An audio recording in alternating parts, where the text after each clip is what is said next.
오늘 그 대출 서류를 팩스로 어딘가에 보냈는데 불안해서 죽을 것 같다 라고 생각하시는 분들한테 답을 알려드리겠습니다.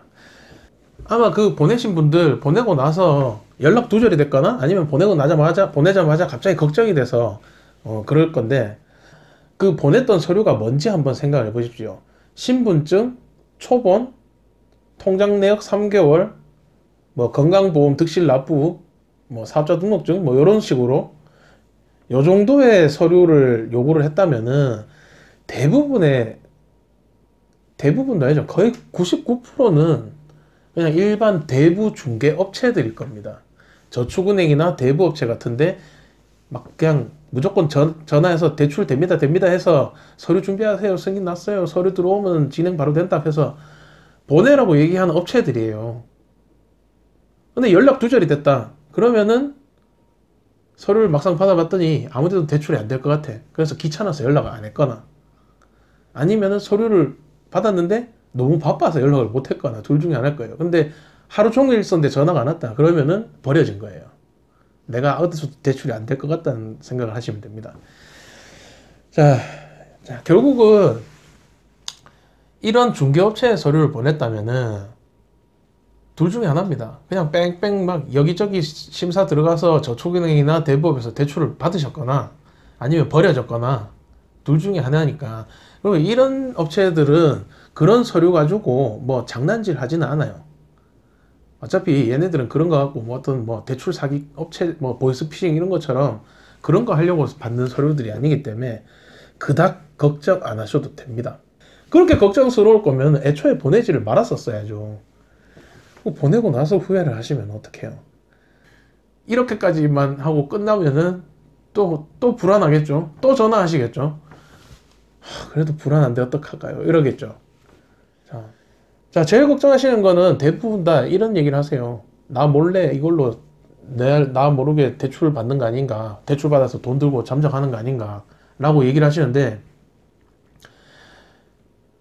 아마 그렇지는 못할 거예요. 왜냐하면 그런 서류를 보냈는데 업자들이 연락이 안 왔다면 대출이 안 되는 사람일 거예요. 그러니까 그 사람들도 그 서류를 들고 가봤자 어차피 명의 도용을 해도 딴 데서 대출이 안 나오니까 써먹지를 못할 거예요.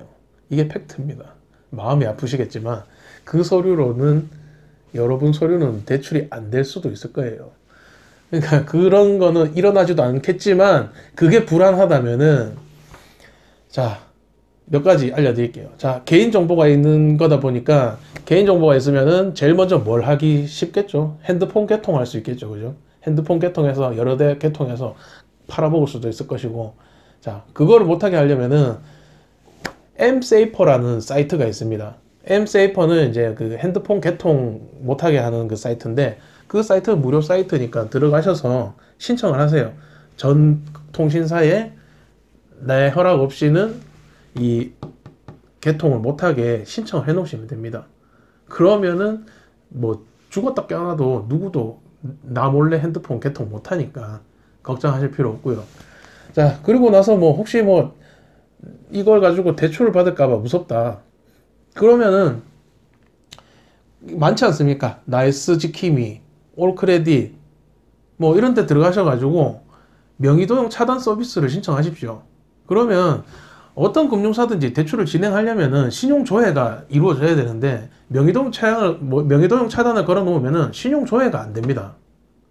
누가 조회를 하려고 해도 본인이 직접 풀어주지 않으면은 풀 수가 없어요. 그래서 명의도용 차단 서비스 신청해 놓으시면은 그 msafer 핸드폰 개통 금지, 명의도용 차단 이거 두 개만 해 놓으시면 뭐 어떻게 할 게 없습니다. 방법 뭐 아무리 사기꾼이라도 할 게 없어요. 이렇게 해결하십시오. 어차피 넘어간 서류를 다시 가져다 줄 수는 없지 않습니까? 아까 설명드리면서 그 업자들한테 서류를 보냈는데 연락 두절이 됐다.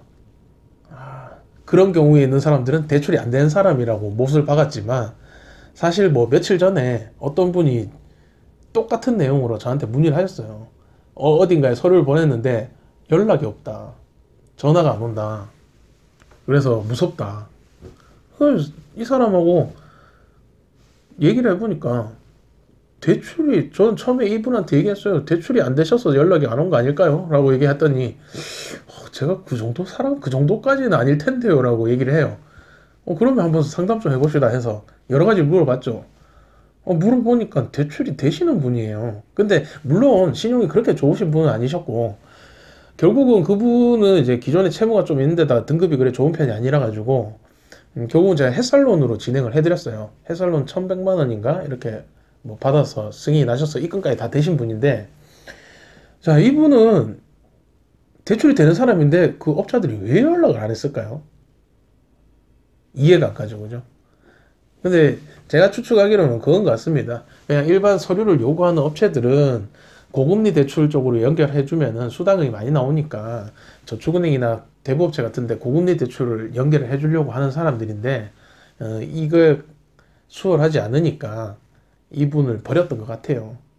그런데 이분이 뭐 어쩌다가 저랑 연락이 돼서 뭐 이렇게 무서우면은 이런 거 조치를 해라라고 알려드리고, 나머지 뭐 정말 대출이 안 되냐고 물어보시길래 뭐로 상담을 하다 보니까 뭐 가능할 것 같아서 햇살론으로 해서 승인을 내드렸던 분인데, 서류를 보내서 연락 못 받으셨다고 해서 무조건 안 되는 분이라고 제가 치부한 거는 사과를 드리겠습니다. 승인 나셨던 분들도 있다는 거. 근데 웬만하면은 그 무작정 서류부터 요구하는 데는 대부분 대부 중개업체들이기 때문에 여러분들한테 저금리 대출을 알선해 주지는 않을 겁니다. 다 조금이라도 자기네들 수당 많이 나오는 데를 진행하려고 하기 때문에. 그러면 뭐 요즘은 그러면 대출 서류를 팩스로 보내는 건 다 사기입니까? 라고 물어보시는 분들도 있을 거예요. 그렇지는 않아요. 모든 금융사들이 지금은 서류를 주고받을 때 다 팩스로 다 합니다. 어떤 경우에는 핸드폰으로 사진 찍어서 사진으로 전송하기도 합니다. 그렇기 때문에 서류를 팩스로 보냈다고 해서 모든 업체가 사기는 아니고요. 다만 정말 밑도 끝도 없이 서류부터 보내라고 한 건지, 무작정 근거도 없이 무조건 가승인 났다고 서류를 보내라고 한 건지 확인을 해 보실 필요는 있죠. 그걸 확인하려면 매우 간단합니다. 분명히 사기꾼이든 뭐 정상적인 상담사든 뭐 조회를 해서 한도가 나왔을 거잖아요. 그러면 어떤 금융사에서 뭐 A라는 금융사에서 얼마의 가승이 났다고 얘기를 해줄 거지 않습니까? 그럼 그 해당 금융사에 물어보면 되잖아요. 이 A라는 금융사 본사 콜센터 전화하셔서 내가 이 금융사에 신용조회를 의뢰했는데 조회 의뢰한 게 맞냐? 그러면 그 콜센터에서 맞으시네요. 접수된 게 있다. 그럼 내가 이 금액이 이렇게 승인 났다고 하는데 이게 맞냐? 물어보면 답변해 줄 거 아닙니까? 본인이니까. 그렇게 승인 나셨네요. 그 얘기를 들으면은 확인이 된 거잖아요. 그러면 그 담당자한테 팩스를 보내도 문제가 안 되겠죠. 그냥 밑도 끝도 없이 승인도 안 났는데 무조건 얼마 승인 났습니다라고 얘기하고 서류 준비하시면 바로 입금됩니다라고 얘기하는 그런 말도 안 되는 중개업체에 서류 보내는 게 문제지, 정상적인 금융사에서는 팩스로 다 진행을 합니다. 어쩔 수 없는 거예요, 그거는. 그 팩스 한 장 받자고 상담사들이 여러분이 계시는 지역까지 찾아갈 수는 없는 거예요. 여러분도 지점까지 나올 수도 없는 문제고, 비효율적이죠. 팩스로 보내는 자체가 문제가 아니라 정말 말도 안 되는 데다가 쏘가서 팩스를 보냈냐, 정상적인 데 보냈냐, 그거를 구별을 하셔야 된다는 거죠. 그 구별하시는 거는 방금 알려드렸으니까 그렇게 하시면 되고요. 이 영상을 보시고도 불안해서 전화해서 물어봐야지 하시면 안 됩니다. 그냥 여기 나온 내용 참고하시면 다예요. 전화하셔도 이 내용하고 똑같은 말을 또 되풀이해서 제가 전달해 드려야 되니까 서로 시간 낭비예요. 이 영상은 이거를 보시고 벌벌 떨지 마시고 해결하시라고 찍은 영상이니까 참고하셔서 잘 활용하시기를 바라겠습니다.